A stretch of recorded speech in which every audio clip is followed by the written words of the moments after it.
Come. Which one? Hey, come. What will I use? This one or this one? I have no idea.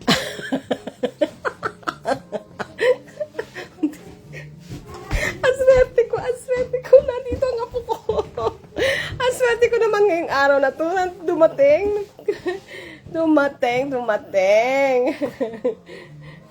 Mag-iihaw kasi ako. Meron akong munggo. Ang bilis kumulo. Ayan. Ayan. Tapos, ginisang munggo. Tapos, mag-iihaw ako nito. Di ba perfect? O, ayan. Nag-iisip ako, ano bang gagamitin ko? Salad master, smokeless grill ba? Okay? Or, ito yan eh. Swerte ko naman mag-video. Dumating ang aking one and only, my love. Ito yan, smokeless grill. Okay? Or ito, roaster. Pareho pong yung US made, no? Ayan o, ayan. Okay. Ito, ano rin to. Lahat po na nakikita niyo dito sa akin. Ayan. Sabi nila, pag tumanda ka na raw, kaya, ang maiiwan sa'yo, di ikaw na lang, di ba? Di maglaro ka na maglaro sa kitchen. Pag ganito ang mga laruan mo. Ito yung mga laruan ko eh.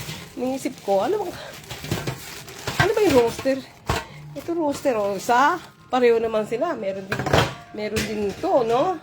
Ito may electric. Ito may electric. Ito, di ko alam. Siguro ilalagay ito sa ano, no? Ilalagay sa ibabaw ng ano. Stainless steel po ito. 316 titanium. Ganda, di ba?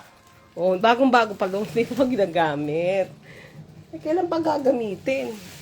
Kung may mga salad master kayo at nasa ilalim ng kama nyo dahil ayaw nyo ipaalam sa asawa nyo na bumili kayo, okay?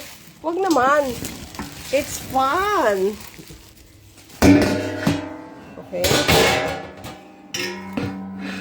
Ayan, oh. Teka muna. Ayan po siya, oh.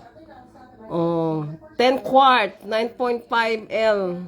Salad Master stainless steel. Okay? Made in the US using global materials. 2235. Ito po 'yon. Hindi ko lang alam kung ito. Saan ba si Charmaine? Charmaine! Meron kaya sa YouTube nito para gamitin? Okay. Ayan, ang ganda talaga maglaro. Ganyan daw. Alam ko to roaster para sa tarki-tarki, eh, no? Tarki-tarki. Pero stove top or lalagay mo sa ano? Let's find out. Tatawag tayo sa opisina kasi wala akong makita. Okay, so ito po. Ang dilemma ko ngayon. Ito ba? Roaster or smokeless grill? You know? Iprito ko na lang kaya. You know? Iprito ko na lang kaya dito. Malaki din to. Dali. Prito ko na lang kaya. Ito naman malaki. Malaki din to. Oh, yan. Ayan mo na. Aray. Ano ba to? Ito naman ay 9 quart. Okay, ito yung 9 quart na malaki. Okay. Ito po ang aking kitchen.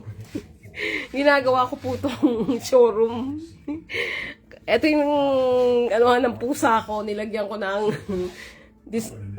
instead na kasi meron na siya dun sa kaysa itapon ko, ginawa ko siyang stand ng aking mga cookware. Dito po ako nagde-demo kasi sa office ko hindi pwedeng magluto. Kaya consulting lang talaga ang office. O, diba? Diba, Day? So, ang dilema ko, muulan, tsaka maginaw, ayoko lumabas kung doon ako mag-iihaw. So, alin? Ito ba o ito? Okay. Ano ba yun? He loves me. He loves me not. He loves me. He loves me not. Okay? Mary. O, ito daw. Ulit. Mary. Oh, ito daw, sabi ni Mama Mary, ito daw ang aking lulutuin. Okay? Bye!